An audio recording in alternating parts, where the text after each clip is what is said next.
we're back. This is Elliot Serrano and Jose Melendez coming to you from Dreamland Comics in Schaumburg, Illinois. Thank you for joining us here on CCW TV, the Comic Culture Warrior video channel.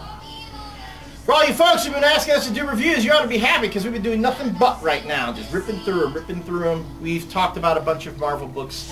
Let's jump into the DC Universe with Green Lantern Corps. We got 2 issues of Green Lantern Corps here, number 48 and 49, with a new writer, Tony Bedard, who you know we love from his work on Rebels. So, Tony Bedard gets to take over the adventures of the Green Lantern Corps with artwork by Adrian Syaf? Yeah. Who's, I think, one of DC's new acquisitions. New acquisitions? I haven't been reading Green Lantern Corps. I know Jose's a big, he loves Green Lantern Corps thing. Didn't you say you dropped Green Lantern? It's the only Green Lantern book I need. You only read the book Green Lantern Corps. And the reason I'm bringing this up now is because on the blog I've been dropping books, and I've been letting people on the blog know what books I'm not dropping and what new books I'm picking up, but I also let them know why I'm dropping it. And Green Lantern Corps number 49 I bought, but I hadn't even gotten around to doing this. And whenever a book gets to the bottom, starts finding its way to the bottom of my read pile, and then is still on the bottom when I have newer comics coming in the next week, that's when I have to start questioning whether, because obviously I didn't want to read it right away. But I bought this, and I was like, and on the blog I said, well, 49, this will be my make or break issue. I'm going to buy it, and I'm actually going to read it, and we'll see if I continue to buy it, to buy it. So I made it a point to sit down and read both of these back to back. So make or break, what did it do? It made it. Unfortunately, the main reason why I used to read Green Lantern Corps, like, was always at the top of my pile, because it was Pete Tomasi and Patrick Gleason. Patrick Gleason, I love Patrick Gleason's art.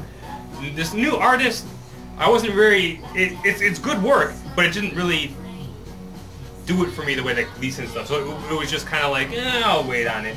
It's not as clean as Gleason's stuff. Oh, Gleason completely different. Has a very clean, a European look.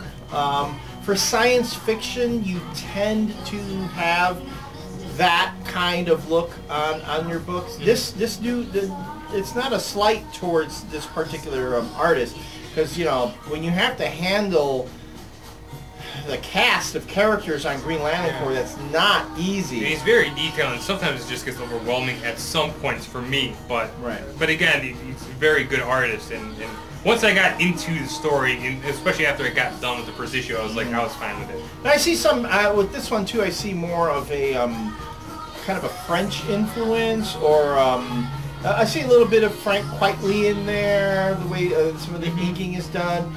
There are a lot of positive influences with Syaf's work, so by no means are we saying that it's bad artwork, but it is kind of a change when you go from Gleason very much so, to this particular artist. So very much so. Now I read these 2 issues. Again, I haven't read Green Lantern Corps in a while, but picking it up and reading it, I didn't have a hard time, you know, jumping into it, which is good. It's good for with so many characters. So many characters, right? And that's one of the strongest things that Green Lantern Corps has always had. It's always had a big cast of characters, but it gives each individual character time to talk. You know, for readers to get to know them and know what they're about. And I think that's like what X-Men is always missing. X-Men, you have way too many people, and you can't even sometimes afford to give a character a panel, let alone a couple pages in a book. And it's always, and in X-Men, it's always the same characters that we know plenty about. You know, again, we know Wolverine. But I mean, it does help that you come into this and right away you see Kyle Rayner. Most DC fans know Kyle Rayner and John Stewart, Guy Gardner. Guy Gardner, yeah. So you have that foundation there of recognizable characters. Then you can meet all the other characters. This really feels to me, I mean, again, the Green Lantern Corps is really a science fiction book, not so much a superhero book. And whenever I read Green Lantern Corps, I just think of Star Trek Next Generation. I mean, that's really what it feels like to me, because you have all the technobabble and the the characterizations and the cast and all these different personal interactions. So I mean that as a compliment. Seeing Tony Bedard jump into this and do it like do it as not even missing a beat from when yeah. Pete Tomasi left. It was just, you know. And I'm missing something here though. Who is this character? Oh, the chords. The chord. Oh. Yeah, because this has something to do with something that happened in Brightest Day. Which I actually like how they put the little editorial note right down. This is like a flashback to those old days when an editor would put in a note. This happened in issue 1, whatever, da da da. So that was kind of neat to see that. Did you see? This is a little aside, but this has everything to do with editor's notes. Did you? So I guess somebody posted our Avengers review on the Jinxville boards. Yeah. And one of the actual regulars, I guess, who post on there, you know, they kind of agreed with us, but they said, yeah, it would have been nice if there were editorial notes. Right. And then Bendis actually replied to that guy. It's like, yeah, editorial notes. Like, what is this, 1994? Or he said editorial notes in comics are still 1974. Sorry, I fucked that up. Are still 1974. And it's like, really? That's what he thinks, like, of... Well, what about thought balloons? Yeah, what about some? but then it's funny because you hear him mocking them, and then you see it in here, and it actually helps the reader out. Helps a little bit, because I don't see anything wrong. That's like a whole nother that. fucking rant, like the whole thing, like he's complaining about. I just think that he wants his words are the only words that you read in his books. He doesn't want an editor's note. He doesn't want editors writing anything because, you know, to keep some in continuity in that book, the editors are going to have to write in there, and if Bendis doesn't give a shit about continuity, it'll be nothing but lots of notes. Exactly. Okay. I mean, there would probably at least have to be 50 editor's notes in every issue of Avengers. Okay, we're taking the attention away from Green Lantern Corps. Yes, God damn it, Brian Bendis. What are we saying about this book here? Yeah, it's cool. It's kind of like a little Body Snatchers type of storyline. They're now that the Alpha Lanterns are kind of... Yeah, the Alpha Lanterns, they brought them in a few years ago, and they were kind of a cool concept, kind of a creepy concept, too.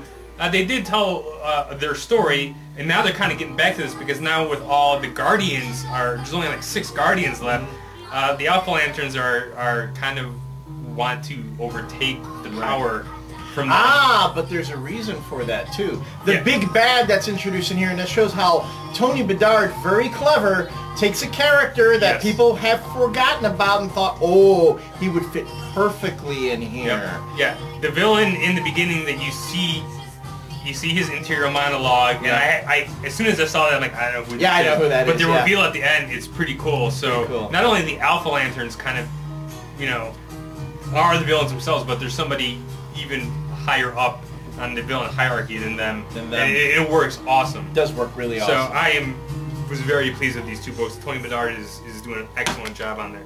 And I'm kind of glad that book has not suffered at all quality-wise. Yeah, so props to Tony Bedard, and I'm picking up... This is a challenging book. It's a really challenging book to read, and it stays on Jose's bipod. Yep. When we come back, we will have Last Rants, and you are going to be surprised at what we say here.